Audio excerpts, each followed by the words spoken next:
What's vibin', everyone? This is Vish here, and today I'll be talking about how you can treat the workouts as a spiritual practice. What does spirituality and fitness have to do with each other? So the whole spiritual practice method is all about treating every single thing that comes your way as a spiritual practice. So spirituality can be applied to every single thing you do in life, and since fitness is big to me, I'm gonna show you in this video how they connect. Before I get into how it exactly connects, I'm gonna be telling you about the story of how it kind of began with the spirituality of fitness.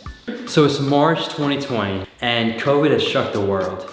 It was an unprecedented crisis that no one was ready for. And being a fitness enthusiast myself, I've been working out for about 2 years or so at this point, and was really focused on strength workouts. Quarantine had hit and I was finally sent home to spend time with the family, and as a result, I didn't have any gym. The mind made a big excuse to not want to work out, and it was like, you know what, COVID will end 2 weeks from now, get back on that grind then. And that was the same mentality that was presented, honestly, for the next couple of months. Eventually, there was a point where roughly 2 months in, I'd gained the most amount of weight I'd ever gained. We're talking roughly 15 to almost 20 pounds in weight, at least relative to the past year and a half. And so I was sitting at roughly 191, 192 pounds. And being 5'9", 5'10" in height, it's definitely on the steeper end. At this point, there were several habits that were forming which weren't the greatest, including sleeping super late, eating cereal at like 2 or 3 a.m., and really unhealthy practices. And there I was, at the heaviest I've ever been, completely out of shape, not working out whatsoever. And that low physical point was honestly a blessing in disguise.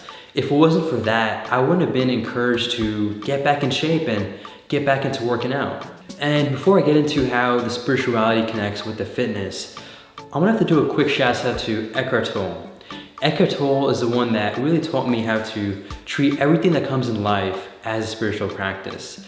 It's kind of similar to the Stoic mentality, and it really comes down to embracing everything that life throws at us. The world is here not to make us happy, but to challenge us. And similarly, COVID is presenting us all a new, unprecedented challenge. Treating it as a spiritual practice is a beautiful thing, because by doing that, you're able to learn how to first off embrace that challenge, and then not only sit there and do nothing, which that was what I was doing initially during quarantine, but to accept that, because without acceptance, there's no action for change and progress and growth. So once you start embracing every single thing that comes your way as a challenge and as a spiritual test, life really becomes beautiful. Now, connecting all of that with the spiritual aspect of fitness, how does it connect? It connects because earlier in the quarantine time, I wasn't doing anything and honestly used all sorts of excuses to not work out. And once I began treating it as a spiritual practice, that really led to this newfound determination into working out. So yes, I didn't have a gym. Yes, I didn't have weights and all sorts of cool stuff.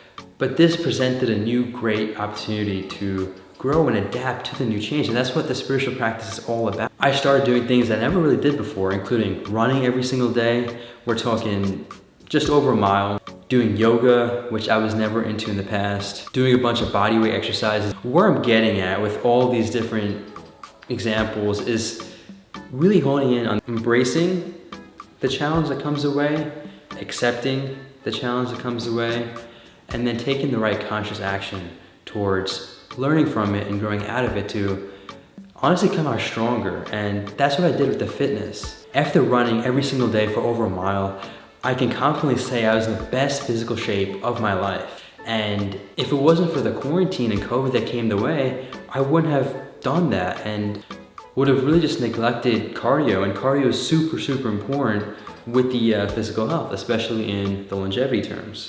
After doing a bunch of bodyweight exercises and running every single day, I realized that lifting weights was really something that meant a lot to me. And so I started doing a bunch of research and eventually was able to find a few weights online. It wasn't easy to find because everyone was doing the same thing that I was doing, but with enough perseverance, I was able to find a few weights. And this is where the spiritual practice comes back into place, because I could have searched on Google, a quick search up, and found nothing and then gave up, but by treating that as a spiritual practice, I was able to embrace that challenge of not finding weights and keep searching, not ever giving up, because when you treat life as a spiritual practice, giving up is never an option. It's all about adapting and re-strategizing. So there I was, doing all this research, collecting weights in small increments. The first greatest investment I made, which I was fortunate enough to find, were adjustable dumbbells.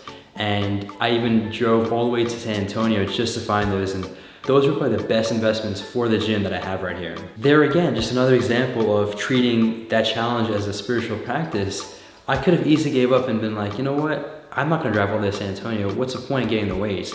But that determination really helped me get there and embrace that challenge. And then after getting the weights, I was able to get the family into weightlifting. And this is something I've never ever done before in the past. I've always encouraged it to the family, but it was really hard for them to get committed or even to start. And so by having these weights in the garage, I was finally able to teach them and train them.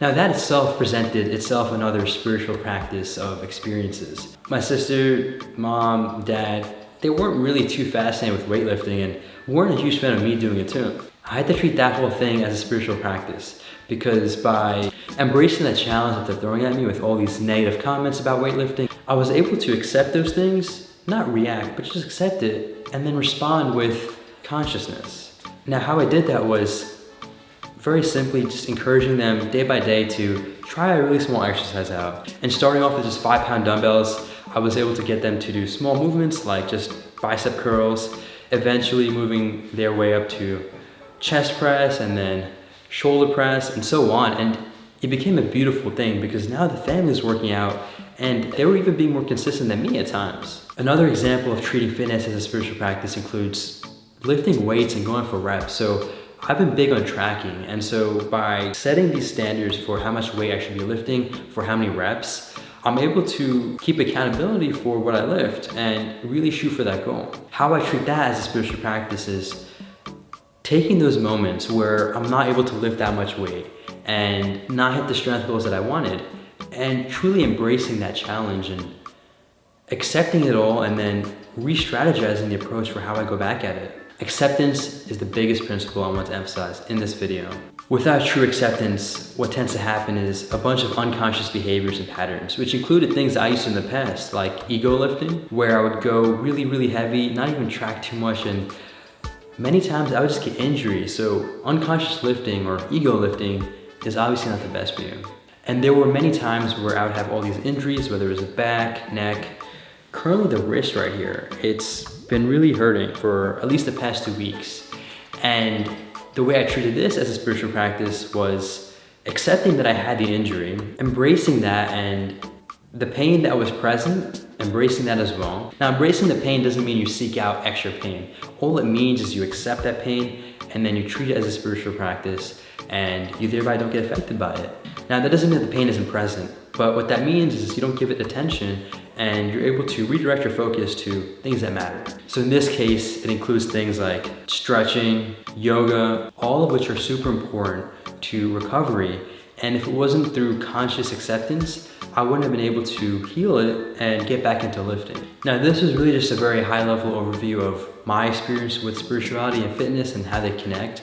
I will be going more into details on specific workout movements and other examples that I listed and explaining how those can all be treated as spiritual practices. Thank you so much for watching and taking the time to learn about how spirituality and fitness connects. If you have any questions, please don't hesitate to reach out in the comments down below or reach out to me on Instagram at VishVibez. And with that, let's make it a great day and take it joyfully.